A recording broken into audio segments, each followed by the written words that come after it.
महाराष्ट्रातल्या जनतेने आणि तुम्ही सगळ्यांनी मिळून भरभरून दिली, लँडस्लाइड मॅन्डेट दिलं, ऐतिहासिक दैदिप्यमान विजय या विधानसभेच्या निवडणुकीमध्ये. लोकसभेमध्ये फेक नॅरेटिव्ह पसरवलं, संविधान खतरे में है, संविधान बचाव, संविधान बदलणार, आरक्षण जाणार, अमकं होणार तमकं होणार. त्यांना वाटलं विधानसभेत पण असंच करू.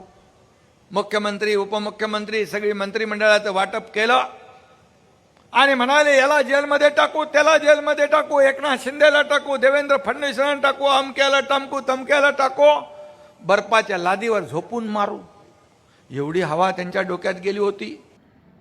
कोल्हापूर येथील सभेतून एकनाथ शिंदे यांनी महाविकास आघाडीवरती जोरदार निशाणा साधलाय. महाविकास आघाडीचं सरकार आलं असतं तर मला आणि देवेंद्र फडणवीस यांना जेलमध्ये टाकण्याचा त्यांचा प्लॅन होता. लोकसभेमध्ये जास्त जागा निवडून आल्याने त्यांच्या डोक्यात हवा गेली होती असं देखील एकनाथ शिंदेंनी म्हटले.